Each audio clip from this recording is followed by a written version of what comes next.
Quick video in here how to replace your door at your house. Um, so this is just a single door, not a pre-hung, and I'm going to show you guys how you do it the easiest way. Seems like when you measure everything, you always seem to get it wrong. You measure from the wrong place, the top or the bottom, or you know, and then you always end up with the hinges in the wrong place. So it's best to take the doors off. Here's the one I got off right here. I've already planed it to match the other size of the door. And what I do is I'll actually start, so you match up your top to the top, matched up. You match up to make sure the holes line up in the same place, because sometimes you'll get one every once in a while that somebody will trim the top of it or something like that. So you want to make sure your hole is in exactly the same place as where the other door is. So in this case it actually is. So then you again will line up the tops again, and then make sure you got the right side. You know, the top of the door on this style door has the smaller squares, the bottom has the large rectangles. So what you'll do is you'll actually line up your hinges. What I always do is I'll cut them just a little bit bigger than what's there, and I'll have a little bit of a gap. So, but if you really want to have it perfect, you can really line that up just right, and put a straight edge on here like this. You use your T-square or something. The reason I use use a T-square, make sure it's lined up, make sure your lines line up. This one here, that's a little bit off, so I'll make sure to chisel that straighter. And then what I do is I'll take, this is the old-fashioned way. Now some guys will take the other thing you want to do is resize your door. So you'll find out that you want to find out the size of your door. You check your door, they're usually 28 or 30, 32, 36. Okay, those are the typical sizes. If you measure your door and go get the same one, so you're going to get one, you're going to measure your door and it's going to be 29 and 7 or 3/4 or 7/8 or something like that.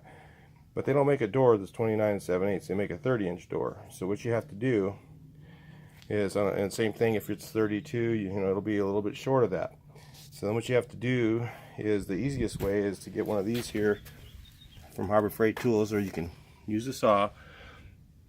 And this is an electric planer, and what I use that for is I'll just plane it down, plane this edge down to meet the other sides of the door. Those are about 30 bucks at Harbor Freight. If you're going to only use it a couple times, those ones work fine. So you'll plane this down to meet the same width of the other door, so that when you cut out your hinges and you go hang it, it'll close. Otherwise it won't close properly. So then the other thing you want to do is, when you cut wood off, you want to cut it off of the bottom. So you'll match up the top typically. I mean, you make sure, again, like I said, if your hole lines up straight and you check the top of the door and it's a little bit off, then you're going to need to cut some off the top of the door to match up, because where the hole is has to be in exactly the same place. So that you always go by that hole first, and then if they don't line up, then you gotta cut the top off a little bit. If they line up, then like mine lines up perfect. Okay, the hole's in the right place. Then what I do is I do all my cutting off the bottom. So I'll cut some off the bottom of the door by marking it, and cutting some off the bottom of the door so that won't rub on the carpet. If you have carpet, or if you have wood floors, it'll rub on the wood floor or the tile or whatever you have. So you do but you line up the tops to make that happen, and then that's before you do the hinges. So you do your hinges last. What I'll use is a hammer and chisel like this, and I'll run around, hammer the chisel around like that. Okay, and then you take a chisel with this end of it down, and you go ahead and chisel that wood out.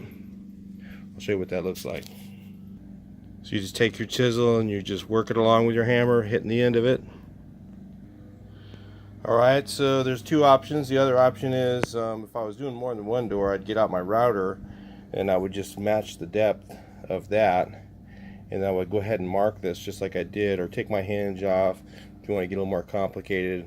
I'm not really worried about it on my door. But if you are trying to make it look perfect, you'll take your other hinge off, you'll lay it on top of here, you'll have a nice exact shape of that hinge. And then what you'll do is you'll take your router and you'll get your router depth right here, and you'll just follow that line perfectly just right around here with the router. Now this is the backyard home guy method, and you know, I'm not that picky about my doors being super tight in the jam and all that ridiculous stuff.